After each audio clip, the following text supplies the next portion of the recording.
नमस्कार मित्रों। हिंदू धार्मिक ग्रंथों के अनुसार संतोषी माता को संतोष की देवी के रूप में जाना जाता है। कहा जाता है कि संतोषी माँ देवी दुर्गा का सबसे दयालु और कोमल रूप है। वो भगवान गणेश और रिद्धि सिद्धि की बेटी हैं। ऐसा माना जाता है कि एक भक्त जो लगातार 16 शुक्रवार को संतोषी माँ का व्रत करता है वो देवी की कृपा प्राप्त करता है। सूर्योदय से पहले उठकर स्नान करें, स्वच्छ वस्त्र धारण करें, अपने घर की सफाई करें और मंदिर में गंगा जल छिड़कें। इसके बाद संतोषी माता की मूर्ति स्थापित करें या तस्वीर लगाएं और घी का दीप जलाएं। जल से भरा कलश रखें और उसके ऊपर एक नारियल रखें। फिर गुड़ और चने की कटोरी मूर्ति के सामने रखें। कुमकुम, हल्दी, फूल, चुनरी, नारियल और केले माँ को अर्पित करें। पूजा शुरू करने के लिए संतोषी माँ के विभिन्न नामों का जाप करें और शुक्रवार व्रत कथा का पाठ करें। अंत में आरती करें और माँ के चरण पर फूल अर्पित करें। पूजा के बाद प्रसाद परिवार के सभी सदस्यों को बांट दें। ध्यान रखें, इस व्रत को करने वाला दिन में एक बार भोजन कर सकता है, लेकिन पूरे दिन कुछ भी खट्टा ना खाए। और इस बात का ध्यान रखें कि आप ना तो कुछ खट्टी चीजें पकाएं और ना ही किसी भी रूप में इसका सेवन करें। अथ संतोषी माता व्रत कथा प्रारंभ। एक बुढ़िया थी, उसके 7 बेटे थे। 6 कमाने वाले थे, एक निकम्मा था। बुढ़िया माँ 6 बेटों की रसोई बनाती, भोजन कराती और कुछ झूठन बचती वो 7वें को दे देती थी। परंतु वो बड़ा भोला भाला था, मन में कुछ विचार नहीं करता था। एक दिन वो बहू से बोला, देखो मेरी माँ को मुझ पर कितना प्रेम है। वो बोली, क्यों नहीं, सबका झूठा बचा हुआ जो तुमको खिलाती हैं। वो बोला, ऐसा नहीं हो सकता, मैं जब तक आंखों से ना देख लूँ मान नहीं सकता। बहू ने हंसकर कहा, देख लोगे तब तो मानोगे। कुछ दिन बाद त्यौहार आया। घर में 7 प्रकार के भोजन और चूरमे के लड्डू बने। वो जांचने को सिर दुखने का बहाना कर पतला वस्त्र सर पर ओढ़े रसोई घर में सो गया था। वो कपड़े में से सब देखता रहा। 6 भाई आए, भोजन करने आए। उसने देखा माँ ने उनके लिए सुंदर आसन बिछा, नाना प्रकार की रसोई परोसी और आग्रह करके उन्हें जिमाया। वो देखता रहा। 6 भोजन कर उठे तब माँ ने उनकी झूठी थालियों में से लड्डुओं के टुकड़े उठाकर एक लड्डू बनाया। झूठन साफ कर बुढ़िया माँ ने उसे पुकारा, बेटा 6 भाई भोजन कर गए, अब तू ही बाकी है, उठ, तू कब खाएगा। वो कहने लगा, माँ मुझे भोजन नहीं करना, मैं अब परदेश जा रहा हूँ। माँ ने कहा, कल जाता हो तो आज चला जा। वो बोला, हाँ आज ही जा रहा हूँ। ये कहकर वो घर से निकल गया। चलते समय स्त्री की याद आ गई। वो गौशाला में कंडे थाप रही थी। वो जाकर बोला, हम जावे परदेश आवेंगे कुछ काल, तुम रहियो संतोष से धर्म अपनों पाल। वो बोली, जाओ पिया आनंद से हमारो सोच हटाए, राम भरोसे हम रहे ईश्वर तुम्हें सहाय। 2 निशानी आपनी देख धरूं मैं धीर, सुधी मति हमारी बिसारियो रखियो मन गंभीर। वो बोला, मेरे पास तो कुछ नहीं, ये अंगूठी है, सो ले और अपनी कुछ निशानी मुझे दे। वो बोली, मेरे पास क्या है, ये गोबर भरा हाथ है। ये कहकर उसकी पीठ पर गोबर के हाथ की थाप मार दी। वो चल दिया। चलते चलते दूर देश पहुंचा। वहाँ एक साहूकार की दुकान थी। वहाँ जाकर कहने लगा, भाई मुझे नौकरी पर रख लो। साहूकार को ज़रूरत थी, बोला, रह जा। लड़के पूछा, तनख्वाह क्या दोगे। साहूकार ने कहा, काम देखकर दाम मिलेंगे। साहूकार की नौकरी मिली। वो सुबह 7 बजे से 10 बजे तक नौकरी बजाने लगा। कुछ दिनों में दुकान का सारा लेन देन, हिसाब किताब, ग्राहकों को माल बेचना, सारा काम करने लगा। साहूकार के 7-8 नौकर थे। वे सब चक्कर खाने लगे। ये तो बहुत होशियार बन गया। सेठ ने भी काम देखा और 3 महीने में ही उसे आधे मुनाफे का हिस्सेदार बना दिया। वो कुछ वर्ष में ही नामी सेठ बन गया और मालिक सारा कारोबार उसे देकर चला गया। अब बहू पर क्या बीती सो सुनो। सास ससुर उसे दुख देने लगे। सारी गृहस्थी का काम करा के उसे लकड़ी लेने जंगल में भेजते। इस बीच घर के आटे से जो भूसी निकलती उसकी रोटी बनाकर रख दी जाती और फूटे नारियल की नारीली में पानी। इस तरह दिन बीतते रहे। एक दिन वो लकड़ी लेने जा रही थी। रास्ते में बहुत सी स्त्रियां संतोषी माता का व्रत करती दिखाई दी। वो वहां खड़ी होकर कथा सुनने लगी और पूछा, बहनों, तुम किस देवता का व्रत करती हो और उसे करने से क्या फल मिलता है और इस व्रत को करने की क्या विधि है? यदि तुम अपने इस व्रत का विधान मुझे समझा कर कहोगी तो मैं तुम्हारा बड़ा एहसान मानूंगी। तब उनमें से एक स्त्री बोली, सुनो, ये संतोषी माता का व्रत है। इसके करने से निर्धनता, दरिद्रता का नाश होता है, लक्ष्मी आती है, मन की चिंताएं दूर होती हैं, घर में सुख होने से मन को प्रसन्नता और शांति मिलती है, निपुति को पुत्र मिलता है, प्रीतम बाहर गया हो तो शीघ्र घर आवे, कंवारी कन्या को मनपसंद वर मिले, राज दीवारे में बहुत दिनों से मुकदमा चल रहा हो तो खत्म हो जावे, कलह कलेश की निवृत्ति को सुख शांति में बदल देता है, घर में धन जमा हो, पैसा जायदाद का लाभ हो, रोग दूर हो जावे तथा और जो कुछ मन में कामना हो सो सब संतोषी माता की कृपा से पूरे हो जाते हैं, इसमें संदेह नहीं है। वो पूछने लगी, ये व्रत कैसे किया जाता है, ये भी बताओ तो बड़ी कृपा होगी।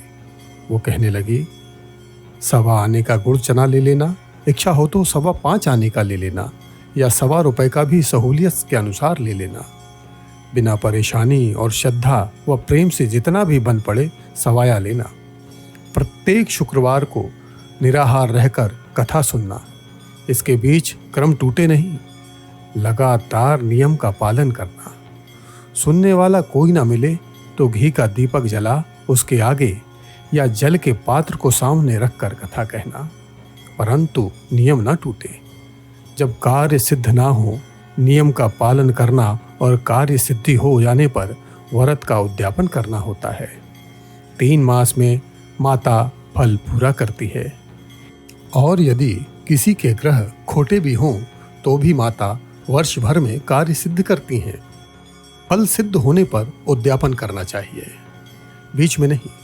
उद्यापन में 2.5 सेर आटे का खाजा तथा इसी परिमाण से खीर तथा चने का साग करना। 8 लड़कों को भोजन कराना। जहाँ तक मिले देवर, जेठ, भाई, बंधु के हों, ना मिले तो रिश्तेदारों और पास पड़ोसियों को बुलाना। उन्हें भोजन करा, यथाशक्ति दक्षिणा दे, माता का नियम पूरा करना। उस दिन घर में खटाई ना खाएं। यह सुन बुढ़िया के लड़के की बहू चल दी। रास्ते में लकड़ी के बोझ को बेच दिया और उन पैसों से गुड़ चना ले माता के व्रत की तैयारी कर आगे चली और सामने मंदिर देखकर पूछने लगी, ये मंदिर किसका है? सब कहने लगे, संतोषी माता का मंदिर है। ये सुनकर माता के मंदिर में जाकर चरणों में लौटने लगी। दीन हो विनती करने लगी, माँ मैं निपट अज्ञानी हूँ, व्रत के कुछ भी नियम नहीं जानती, मैं दुखी हूँ। हे माता जगत जननी, मेरा दुख दूर कर, मैं तेरी शरण में हूँ। माता को दया आई। एक शुक्रवार बीता कि दूसरे को उसके पति का पत्र आया और तीसरे शुक्रवार को उसका भेजा हुआ पैसा आ पहुंचा। ये देख जेठ जिठानी मुंह सिकोड़ने लगे। इतने दिनों में इतना पैसा आया, इसमें क्या बढ़ाई? लड़के ताने देने लगे। काकी के पास पत्र आने लगे, रुपया आने लगा। अब तो काकी की खातिर बढ़ेगी, अब तो काकी बोलने से भी नहीं बोलेगी। बेचारी सरलता से कहती, भैया कागज आवे, रुपया आवे, हम सबके लिए अच्छा है। ऐसा कहकर आंखों में आंसू भरकर संतोषी माता के मंदिर में आ मातेश्वरी के चरणों में गिरकर रोने लगी। माँ, मैंने तुमसे पैसा कम मांगा है, मुझे पैसे का क्या काम?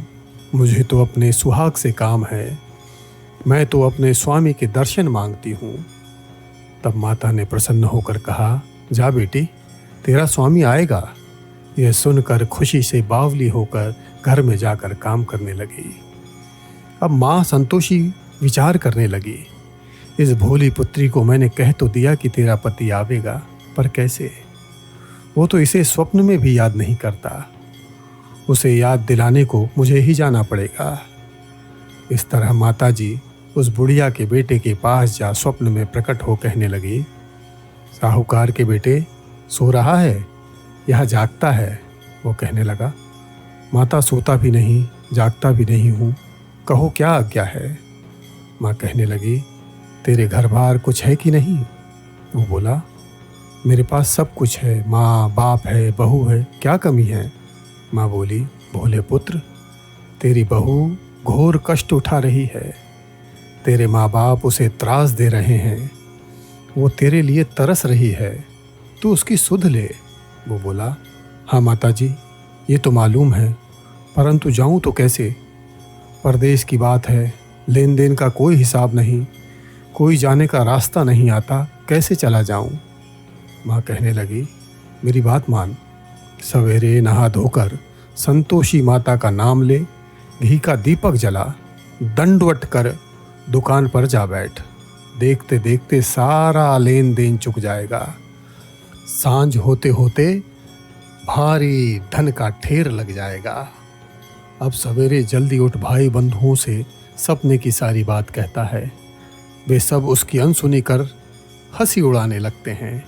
कभी सपने भी सच होते हैं।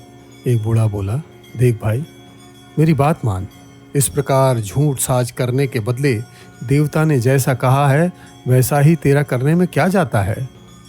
अब बूढ़े की बात मानकर वो नहा धोकर संतोषी माता को दंडवत घी का दीपक जला दुकान पर जा बैठता है। थोड़ी देर में क्या देखता है कि देने वाले रुपया लाने लगे, लेने वाले हिसाब लेने लगे, कोठे में भरे सामान को खरीददार नकद दाम दे सौदा करने लगे। शाम तक धन का भारी ढेर लग गया।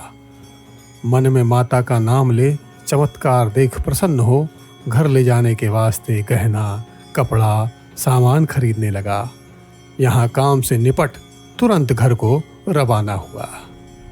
बहू बेचारी जंगल में लकड़ी लेने जाती है। लौटते वक्त माता जी के मंदिर में विश्राम करती है। वो तो उसके प्रतिदिन रुकने का जो स्थान ठहरा।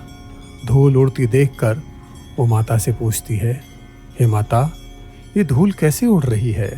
माता कहती हैं, हे पुत्री, तेरा पति आ रहा है। अब तू ऐसा कर, लकड़ियों के 3 बोझ बना ले। एक नदी के किनारे रख, दूसरा मेरे मंदिर पर, वह तीसरा अपने सिर पर रख। तेरे पति को लकड़ियों का गट्ठर देख मोह पैदा होगा। वो यहाँ रुकेगा, नाश्ता पानी खाकर माँ से मिलने जाएगा। तब तू लकड़ियों का बोझ उठाकर जाना और चौक में गट्ठर डालकर जोर से आवाज़ लगाना, लो सासू जी, लकड़ियों का गट्ठर लो, भूसी की रोटी दो, नारियल के खेपड़े में पानी दो, आज मेहमान कौन आया है, बहुत अच्छा। माताजी से कहकर वो प्रसन्न मन से लकड़ियों के 3 गट्ठर ले आई। एक नदी के किनारे पर और एक माताजी के मंदिर पर रखा। इतने में मुसाफिर आ पहुंचा। सूखी लकड़ी देख उसकी इच्छा उत्पन्न हुई कि हम यहीं पर विश्राम करें और भोजन बनाकर खा पी कर गाँव जाएं। इस तरह रुक कर भोजन बना, विश्राम करके गाँव को गया। सबसे प्रेम से मिला। उसी समय सिर पर लकड़ी का गट्ठर लिए वो उतावली सी आती है। लकड़ियों का भारी बोझ आंगन में डालकर जोर से 3 आवाज़ देती है, लो सासू जी, लकड़ियों का गट्ठर लो, भूसू की रोटी दो, आज मेहमान कौन आया है। यह सुनकर उसकी सास बाहर आकर अपने दिए हुए कष्टों को भुलाने हेतु कहती है, बहू ऐसा क्यों कहती है? तेरा मालिक ही तो आया है, आ बैठ, मीठा भात का, भोजन कर, कपड़े गहने पहन। उसकी आवाज़ सुन उसका पति बाहर आता है। अंगूठी देख व्याकुल हो जाता है। माँ से पूछता है, माँ ये कौन है? माँ कहती है, बेटा ये तेरी बहू है। आज 12 वर्ष हो गए जब से तू गया है, तब से सारे गांव में जानवर की तरह भटकती फिरती है। घर का काम काज कुछ करती नहीं, 4 पहर आकर खा जाती है। अब तुझे देख भूसे की रोटी और नारियल के खोपड़े में पानी मांगती है। वो लज्जित हो बोला, ठीक है माँ, मैंने इसे भी देखा और तुम्हें भी देखा है। अब दूसरे घर की ताली दो, उसमें रहूँगा। अब माँ बोली, ठीक है बेटा, जैसे तेरी मर्जी हो, सोकर। ये कह ताली का गुच्छा पटक दिया। उसने ताली लेकर दूसरे मकान की तीसरी मंजिल का कमरा खोल सारा सामान जमाया। एक दिन में राजा के महल जैसा ठाट बाट बन गया। अब क्या था, बहू सुख भोगने लगी। इतने में शुक्रवार आया। उसने अपने पति से कहा, मुझे संतोषी माता के व्रत का उद्यापन करना है। उसका पति बोला, अच्छा, खुशी से कर लो। वो उद्यापन की तैयारी करने लगी। जिठानी के लड़कों को भोजन के लिए कहने गई। उन्होंने मंजूर किया, परंतु पीछे से जिठानी ने अपने बच्चों को सिखाया, देखो रे, भोजन के समय सब लोग खटाई मांगना, जिससे उसका उद्यापन पूरा न हो। लड़के जीमने आए, खीर खाना पेट भर खाया, परंतु बाद में खाते ही कहने लगे, हमें खटाई दो, खीर खाना हमको नहीं भाता, देखकर अरुचि होती है। वो कहने लगी, भाई, खटाई किसी को नहीं दी जाएगी, ये तो संतोषी माता का प्रसाद है। लड़के उठ खड़े हुए बोले, पैसा लाओ। भूली बहू कुछ जानती नहीं थी, उन्हें पैसे दे दिए। लड़के उसी समय हट करके इमली खटाई खाने लगे। ये देखकर बहू पर माताजी ने कोप किया। राजा के दूत उसके पति को पकड़ कर ले गए। जेठ जेठानी मन माने वचन कहने लगे, लूट लूट कर धन इकट्ठा कर लाया है, अब सब मालूम पड़ जाएगा जब जेल की मार खाएगा। बहू से ये वचन सहन नहीं हुए। रोती हुई माताजी के मंदिर गई, कहने लगी, हे माता, तुमने क्या किया? हंसाकर अब भक्तों को रुलाने लगी। माता बोली, बेटी, तूने उद्यापन करके मेरा व्रत भंग किया है, इतनी जल्दी सब बातें भुला दी। वो कहने लगी, माता, भूलती तो नहीं, न कुछ अपराध किया है, मैंने तो भूल से लड़कों को पैसे दे दिए थे, मुझे क्षमा करें, मैं फिर तुम्हारा उद्यापन करूंगी। माँ बोली, अब भूल मत करना। वो कहती है, अब भूल नहीं होगी, अब बतलाओ वो कैसे आवेंगे? माँ बोली, जा पुत्री, तेरा पति तुझे रास्ते में आता मिलेगा। वो निकली, राह में पति आता मिला। वो पूछती है, तुम कहाँ गए थे? वो कहने लगा, इतना धन जो कमाया है उसका टैक्स राजा ने मांगा था, वो भरने गया था। वो प्रसन्न होकर बोली, भला हुआ, अब घर को चलो। घर गए। कुछ दिन बाद फिर शुक्रवार आया। वो बोली, मुझे फिर माता का उद्यापन करना है। पति ने कहा, करो। बहू फिर जेठ के लड़कों को भोजन के लिए कहने गई। जेठानी ने एक दो बात सुनाई और सब लड़कों को सिखाने लगी, तुम सब लोग पहले ही खटाई मांगना। लड़के भोजन से पहले कहने लगे, हमें खीर नहीं खानी, हमारा जी बिगड़ता है, कुछ खटाई खाने को दो। वो बोली, खटाई किसी को नहीं मिलेगी, आना हो तो आओ। वो ब्राह्मण के लड़के लाकर भोजन कराने लगी। यथाशक्ति दक्षिणा की जगह एक एक फल उन्हें दिया। संतोषी माता प्रसन्न हुई। माता की कृपा होते ही 9वें मास में उसके चंद्रमा के समान सुंदर पुत्र प्राप्त हुआ। पुत्र को पाकर प्रतिदिन माता जी के मंदिर को जाने लगे। माँ ने सोचा, ये रोज आती है, क्यों ना इसके घर चलूं, इसका आसरा देखूं तो सही। वे विचार कर माता ने भयानक रूप बनाया। गुड़ चने से सना मुख, ऊपर सून के समान होंठ, उस पर मक्खियां भिन भिन कर रही थीं। दहली पर पैर रखते ही उसकी सास चिल्लाई, देखो रे, कोई चुड़ैल डाकिन चली आ रही है, लड़कों इसे भगाओ, नहीं तो किसी को खा जाएगी। लड़के भगाने लगे, चिल्लाकर खिड़कियां बंद करने लगे। बहू रोशनदान में से देख रही थी। प्रसन्नता से पगली बन चिल्लाई, आज मेरी माताजी मेरे घर आई हैं। वो बच्चे को दूध पीने से हटाती है। इतने में सास का क्रोध फट जाता है। वो बोली, रान, तुझे देखकर क्या उतावली हुई है, बच्चे को पटक दिया। इतने में माँ के प्रताप से लड़के ही लड़के नजर आने लगे। वो बोली, माँ, मैं जिसका व्रत करती हूँ ये संतोषी माता हैं। इतना कहकर झट से सारे किवाड़ खोल दिए। सब ने माता जी के चरण पकड़ लिए और विनती कर कहने लगे, हे माता, हम मूर्ख हैं, अज्ञानी हैं, तुम्हारे व्रत की विधि हम नहीं जानते, व्रत भंग कर हमने बड़ा अपराध किया है। जग माता, आप हमारा अपराध क्षमा करो। इस प्रकार माता प्रसन्न हुई। बहू को प्रसन्न हो जैसा फल दिया वैसा माता सबको दे, और जो इसे पढ़े उसका मनोरथ पूर्ण हो। जय संतोषी माता।